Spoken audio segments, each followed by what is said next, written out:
ٹھاٹھے مارتے سمندر کے لہروں میں گرا ایک چھوٹا سا جزیرہ،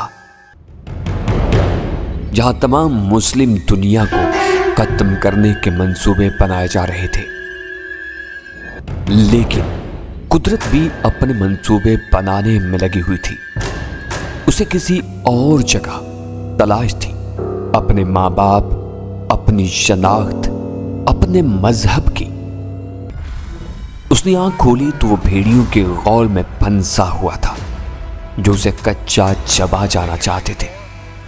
لیکن قدرت اسے ایک اہم مقصد کے لیے چن چکی تھی، محبت، نفرت، سنسنی سے بھرپور لہو رنگ داستان۔ محافظ۔ ہم ساحل پر پہنچنے والے ہیں، وہاں بلا ضرورت آواز مت نکالنا۔ اوکے باس، میں نیم سنجیدہ لہجہ میں کہا اور پھر ایک آواز دار شے کے بارے میں پوچھا۔ اگر آئے تو؟ اس پر جان گرے نے جو مشورہ دیا اسے ناقابل بیان سمجھا جائے۔ 10 منٹ بعد کشتی اتنی آہستگی سے ساحل پر پہنچی کہ جب وہ دھچکے سے رکی تو مجھے پتا چلا کہ ساحل آ گیا ہے۔ شاید یہ کوئی خلیج تھی، یہاں پانی ہموار تھا۔ مرد اہن چانگرے کہتا ہوا کشتی سے اتر گیا۔ اس نے ایک خاص بڑی سی رائفل اٹھائی ہوئی تھی اور غالباً خود کو کسی ایکشن امریکی فلم کا کمانڈر تصور کر رہا تھا۔ اس نے ساحل پر اتر کر ہاتھ ہلایا اور جھکے جھکے آگے جانے لگا۔ اس کے تیور بتا رہے تھے کہ وہ آج کے مارکے میں بذات خود حصہ لینا چاہتا ہے اور یہ میرے لیے خطرے کی علامت تھی۔ اس کی زندگی سے میری جان مشروط تھی۔ اسے کچھ ہوتا تو میری گردن میں بندھی بیلٹ پھٹ جاتی اور میں بلا وجہ مارا جاتا۔ ذرا سی دیر میں وہ سب درختوں کی آڑ میں ایک جگہ جمع تھے۔ کرنل نے انہیں 2 گروپس میں بانٹا۔ بڑا گروپ اس کے ساتھ تھا جسے آرمی کیمپ پر حملہ کرنا تھا۔ اس میں 40 گوریلے تھے، باقی 10 گوریلے جان گرے کی قیادت میں فارم ہاؤس پر حملہ کرتے۔ ان کے پاس دستی سائز میں آلے سے نقشہ ایک برقی اسکرین پر ظاہر کیا جا رہا تھا۔ اس کی مدد سے دونوں ٹیمیں بھٹکے بغیر اپنے ہدف تک جا سکتی تھیں۔ سب نے اپنی گھڑیاں ملائیں۔ ظاہر ہے میں جان گرے والے گروپ میں تھا اور اس کا کام نسبتاً آسان تھا۔ اسے نہتے فارم ہاؤس کے مکینوں پر حملہ کرنا تھا۔ دستی نقشہ جان گرے کے پاس تھا اور وہ آگے جا رہا تھا۔ اس کے حکم میں تھا اور مجھ سے پیچھے 10 مسلح گوریلے۔ بڑی رائفل اٹھا کر جان گرے کے لیے چلنا دشوار ہوا جا رہا تھا، مگر اس کے جوش و خروش میں کوئی کمی نہیں آئی تھی۔ میں اس کے ساتھ رہنے کی کوشش کر رہا تھا اور میں نے فیصلہ کر لیا تھا کہ اسے اپنی نظروں سے اوجھل نہیں ہونے دوں گا۔ کسی ناگہانی کی وجہ سے اس کے اور میرے درمیان 200 فٹ سے زیادہ کا فاصلہ نہیں آیا۔ نقشے کے مطابق فارم ہاؤس کوئی 3.5 کلومیٹر کے فاصلے پر تھا۔ تقریباً 10 منٹ بعد جان گرے رکا اور اس نے گوریلوں کو آگے آنے کا اشارہ کیا۔ آتے جاؤ، دیکھو پہرے دار یا کتے ہوں تو انہیں بے آواز طریقے سے ٹھکانے لگا دو۔ یس سر، دستے کے کمانڈر نے جواب دیا اور وہ چاروں طرف پھیل کر آگے جانے لگے۔ میں اور جان گرے درختوں کی آڑ میں ان کے عقب میں تھے۔ جان گرے اس انداز سے آگے جا رہا تھا کہ ایک درخت کی آڑ میں آگے بڑھتا، چند لمحے رک کر سنگن لیتا اور پھر دوسرے درخت کی آڑ میں پہنچ جاتا۔ مجھے بلا وجہ افسوس ہوا کہ میں اس کی جان کی فکر کر رہا تھا۔ اسے خود اپنی جان کی فکر مجھ سے کہیں زیادہ تھی اور اس معاملے میں ذرا سا خطرہ مول لینے کو بھی تیار نہیں تھا۔ یہی وجہ تھی کہ اس نے خود آگے رہنے کے بجائے گوریلوں کو حملے کے لیے بھیجا تھا، پر نہ اس کے پیش قدمی کرنے کے انداز سے لگ رہا تھا کہ وہ اکیلے ہی فارم ہاؤس پر دھاوا بول دے گا۔ میں نے خدا کا شکر ادا کیا کہ اس نے یہ حماقت نہیں کی، ورنہ امکان یہی تھا کہ وہ مارا جاتا اور اس کے ساتھ میں بھی۔ در حقیقت مجھے ان لوگوں کا سارا پلان ہی احمقانہ اور خوش فہمیوں سے بھرپور لگ رہا تھا۔ وہ اندازوں سے ایک اجنبی سرزمین پر اپنے طے شدہ اہداف پر حملہ کرنے جا رہے تھے اور ان کی منصوبہ بندی کا مرکزی نقطہ یہ تھا کہ وہ دشمن کو بے خبری میں چا دیں گے، اور ایسا نہ ہوتا تو انہیں لینے کے دینے پڑ جاتے۔ بہرحال میں مجبور شخص تھا، نہ ان کا ساتھ دے سکتا تھا اور نہ انہیں روک سکتا تھا۔ ہاں بازی جاتی تو مفت میں مارا جاتا۔ کیا آگے جانے کا ارادہ نہیں ہے؟ میں نے جان گرے سے دریافت کیا۔ خاموش رہو، وہ گرایا۔ میرا گانے کو دل چاہ رہا ہے۔ میں چپ ہونے کے موڈ میں نہیں تھا، خاص طور سے تمہارے ہاں جس طرح اوپیرا میں کفن پھاڑ کر گایا جاتا ہے، وہ انداز مجھے بہت پسند ہے۔ خدا کے لیے چپ رہو۔ جان گرے جھلا گیا تھا اور شاید پہلی بار مجھے ساتھ لانے پر پچھتا رہا تھا۔ میں نے اپنا پستول نکالا اور اسے گھما پھرا کر دیکھنے لگا۔ بادل ہٹ جانے سے ماحول کسی قدر روشن ہو گیا تھا۔ اگر میں اپنا نشانہ آزمانا چاہوں تو بہت دن ہو گئے پسٹل استعمال کیے۔ ایسا نہ ہو کہ میں مار کسی اور کو رہا ہوں اور گولی تمہیں لگ جائے، میں بھی بلا وجہ مارا جاؤں گا۔ جان گرے نے خونی نظروں سے مجھے دیکھا۔ تمہاری زبان میں شاید کھجلی ہو رہی ہے، میرے ہاتھ میں بھی ہو رہی ہے۔ मैंने पिस्टल चारों तरफ यूं घुमाया जैसे मौजूद निशाना तलाश कर रहा हूं, और फिर उसे लाकर जॉन ग्रे के चेहरे के सामने रोक दिया। क्या कर रहे हो? चल ना जाए। चल जाएगी? मैंने हैरत से पिस्तौल की तरफ देखा। इसके जो पाँव ही नहीं है। इस पर तब कर जॉन ग्रे ने मुझे मुतल्ला किया कि पिस्टल के और भी बहुत सारे आज़ा नहीं है। मैं हंस दिया था।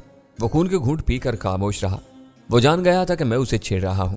उसने कान पर हाथ रखकर किसी से पोजीशन दरियाफ्त की। फौरन ही मेरे कान में एक आवाज गूंजी, सर यहाँ कोई नजर नहीं आ रहा है, हम फार्म हाउस के अहाते के पास हैं। My God! अचानक कोई दूसरा शख्स चिल्लाया, ये क्या भला है? आवाज न सिर्फ हैंडसेट से बल्कि वैसे भी मेरे कानों तक आई थी। इसके साथ ही एक ब्रस्ट पड़ा और सारी राजदारी हवा हो गई। जॉन ग्रे भी इख्तियार गालियां देकर आगे की तरफ भागा। मैं इसके पीछे लपका। अरे इस उम्र में इतना तेज दौड़ना बाजुकात दिल के दौरे का सबब बन जाता है। Shut up! रुक कर हो रहा है। होशियार रहो, ऐसा ना हो कि कोई गोली तुम्हारी बेलगाम जुबान को हमेशा के लिए खामोश कर दे। फार्म हाउस की तरफ से सिंगल फायर की आवाज आई। फायर राइफल का था और इनमें से किसी के पास ऐसी राइफल नहीं थी। यह फायर फरीक के मुखालिफ की तरफ से किया गया था। खास बात यह थी कि फायर के साथ एक कर्नाक चीख भी गूंजी थी। इसके साथ ही हैंडसेट पर जलजला सा आ गया था। सभी बोल रहे थे। फिर मालूम हुआ कि नंबर 4 की तरफ से जवाब नहीं मिल रहा है, यानी वो मरहूम हो चुका था या कम से कम जवाब देने के काबिल नहीं रहा था। जॉन ग्रे ने चिल्लाकर उन्हें फार्म हाउस पर फायर करने का हुक्म दिया। हालांकि इस हुक्म के लिए चिल्लाने की कतई जरूरत नहीं थी। इसके साथ ही जोरों शोर से फार्म हाउस की तरफ गोलियां बरसाई जाने लगी। दूसरी तरफ से भी जवाब दिया जा रहा था। बहर सूरज शबखून मारने का मंसूबा नाकाम हो गया था। अगर जब फायर से पता चल रहा था कि हमलावर जदीद तरीन और मोहलक हथियारों से लैस थे, दिफाई फायर इनके मुकाबले में कमजोर था। जॉन ग्रे मुसलसल अपने साथियों को बढ़ावा दे रहा था कि वो फार्म हाउस में घुस जाएं और इसकी ईंट से ईंट बजा दें, मगर जॉन ग्रे के साथी भी इसकी तरह बुज़दिल थे। जदीद असलहे और फौजी तरबियत से लैस होने के बावजूद इनमें इतनी जुर्रत नहीं थी कि फार्म हाउस में ताराना वार घुस जाते। वहां से बेशक कमजोर लेकिन मुसलसल फायरिंग जारी थी। अपने एक साथी के मारे जाने से इनके जोशो खरोश और वलवले में खासी कमी आ गई थी। जॉन ग्रे इस वक्त फार्म हाउस से तकरीबन 50-60 गज दूर एक बड़े दरख्त के अक्कम में बैठा था और वक्फे वक्फे से अपनी राइफल से फार्म हाउस पर ब्रस्ट मार रहा था। इसकी ये फायरिंग बेसूद रही थी, क्योंकि अव्वल तो फार्म हाउस दरख्तों की आड़ में था और दूसरे दरमियान में एक नाले का ऊंचा पुश्ता भी हायल था। मैंने उसे मशवरा दिया, गोलियां ज़ाया मत करो, मुमकिन है कि बेहतर मौके पर काम आए। इस मशवरे पर उसने घूर कर मुझे देखा, मगर फायरिंग रोक दी थी।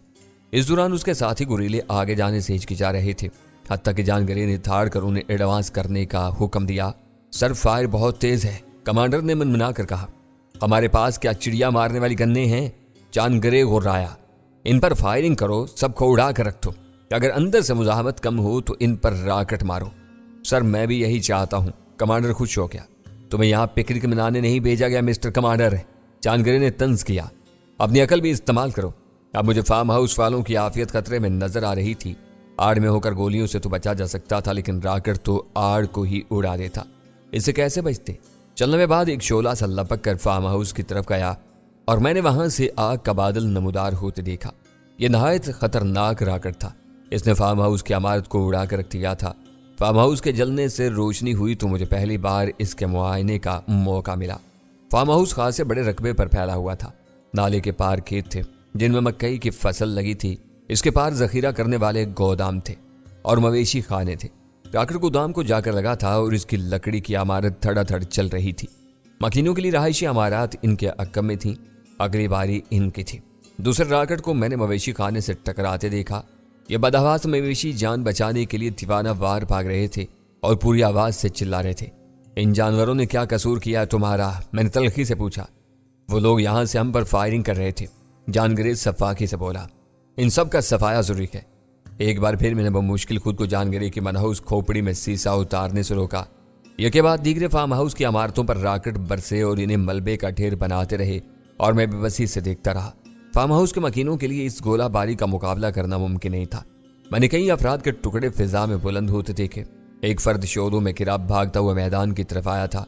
बैक वक्त कई ब्रस्ट उसे लगे और वो जमीन पर गिरने से पहले ठंडा हो गया।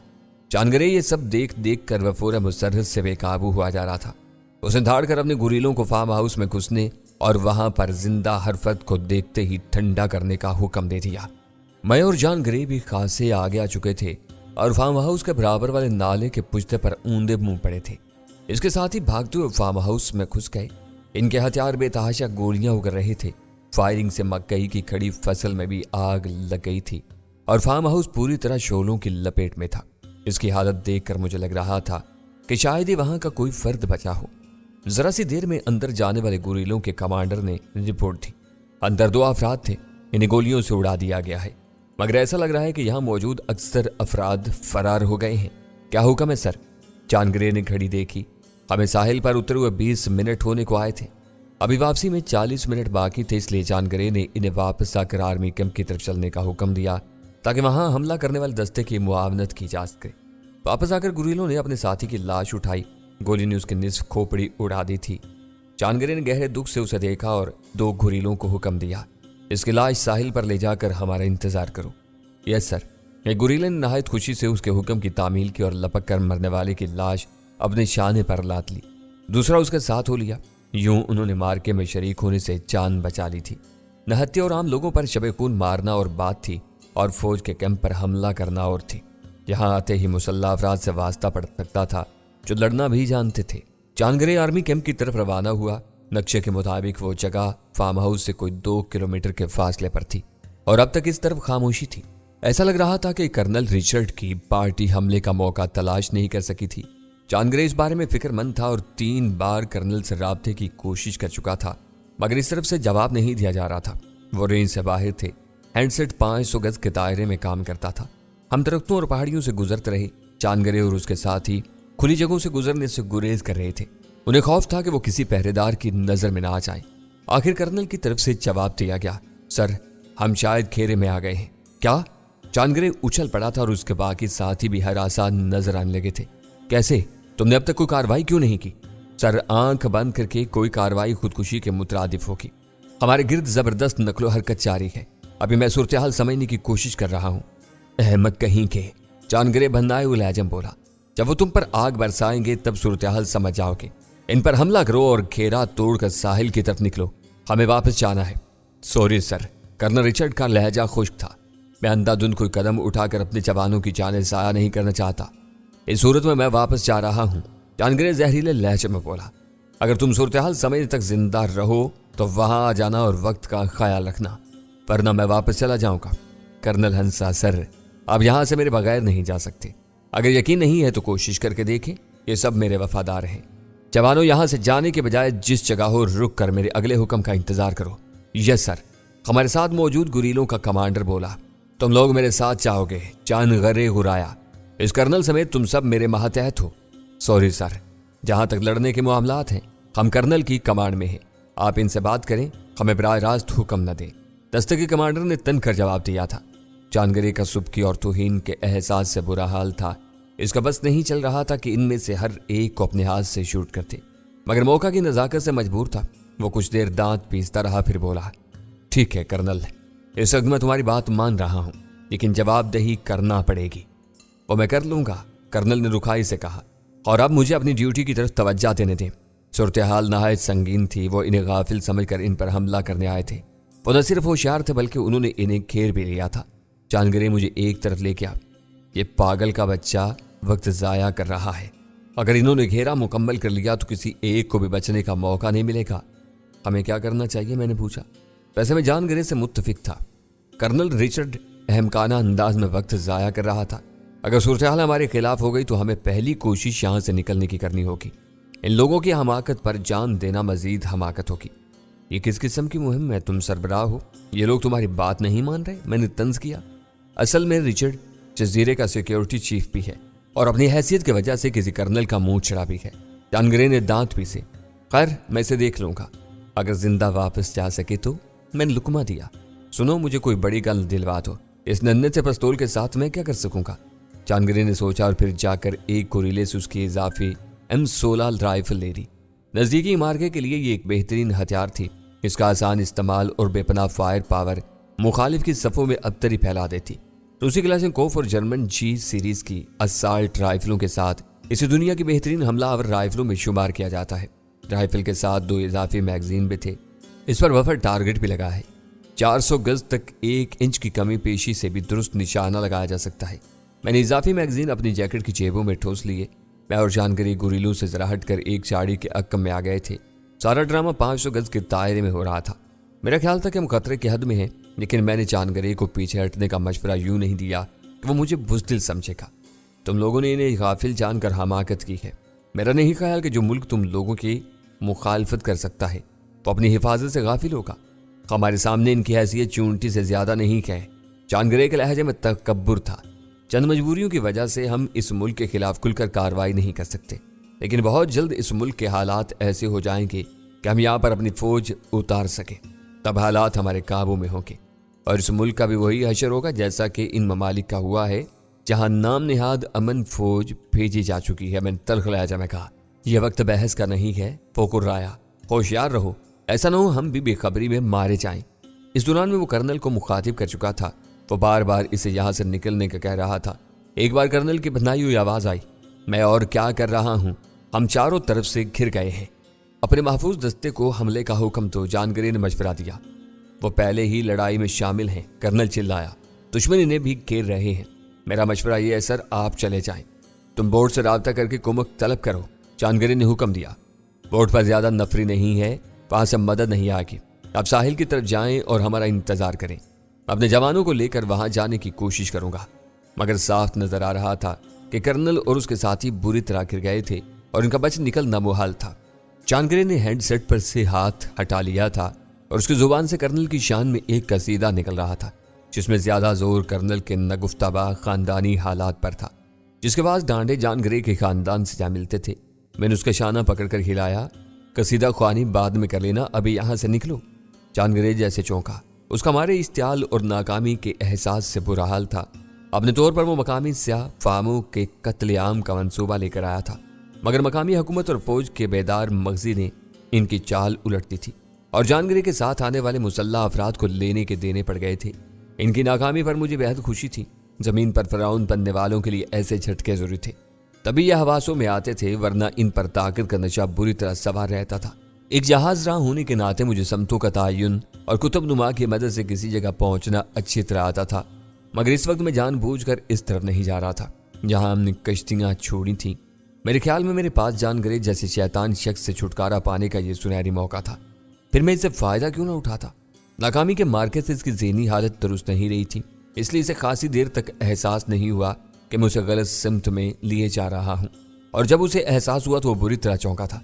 ये तुम मुझे कहाँ लिए जा रहे हो? उसने अपनी कलाई पर बंधे कुतुब नुमा में देखा। खासी ताखीर से एहसास हुआ तुम्हें? मैंने पिस्तौल उसकी गर्दन से लगाते हुए कहा। इसकी राइफल छीन कर एक तरफ फेंक दी और उसकी कमर से बंधे हुए रिवाल्वर को भी निकाल लिया। अब बस मैं जहां कहूं तुम्हें चलना होगा, वरना तुम मुझे मार दोगे, उसने ठहरे हुए अंदाज में कहा। नहीं, मैं तुम्हारी हड्डियां तोड़ दूंगा ऐसे। मैंने उसकी गर्दन बाजू में दबाई तो वो तड़प कर रह गया था और वो तिल मिलाकर बोला, मुझे अंदाजा नहीं था कि तुम ऐसी हवाकत करोगे। चलो अब तो पता चल गया, मैंने उसकी हालत से लुत्फ अंदोज होते हुए कहा। पागल मत बनो, वापस चलो, उसने मुझे समझाया। ताखीर हो गई तो हम दोनों ही मारे जाएंगे। वो कैसे? वो ऐसे कि मेरे दिल के साथ जो डिवाइस लगी है इसका एक स्विच तंजीम के बड़ों के पास है। सेटेलाइट से कंट्रोल होने वाले इस स्विच की मदद से वो सिर्फ एक बटन दबाकर मेरे दिल को ऐसा बरकी झटका देंगे कि वो रुक जाएगा और जाहिर है इसके साथ तुम भी मरोगे। बकवास, मैंने उसे घूरा। तुम मुझे बेवकूफ़ बना रहे हो। यकीन करो, अगर मैं बेस पर वापस नहीं गया या अपने बड़ों से राब्ता नहीं किया तो ये फर्ज करते हुए कि मैं दुश्मन के हत्थे चढ़ गया हूँ, स्विच ऑन कर देंगे और मैं मारा जाऊंगा। मैंने नफी में सर हिलाया। इस सूरत में मैं वापस नहीं जाऊंगा, बल्कि तुम इस बेल्ट को मेरी गर्दन से उतार दोगे। मैं नहीं उतार सकता, उसने नफी में जवाब दिया। इस सूरत में भी नहीं। मैंने उसकी गर्दन दबाई। वो एक बार फिर बिलबिला गया था। रुको, खुदा के लिए बात समझने की कोशिश करो, उसने हाँफते हुए कहा। अब कौन सी बात रह गई है? मैंने ग्रिफ्स किसी कदर ढीली की। बेल्ट ऐसे नहीं खुलेगी, इसमें इलेक्ट्रॉनिक लॉक लगा है और इसे सिर्फ उस रिमोट कंट्रोल से अनलॉक किया जा सकता है। रिमोट बोर्ड पर है। अगर इसे जबरदस्ती खोलने की कोशिश की गई तो यह फट जाएगी। बदमाश, मैंने दांत पीसे। मुझे बेवकूफ़ बना रहे हो? मैंने उसकी गर्दन दबा दी। इसने गर्दन हिलाते हुए इशारे किए। यकीन नहीं है तो आजमा कर देख लो, मगर इस सूरत में मुझे इल्जाम ना देना।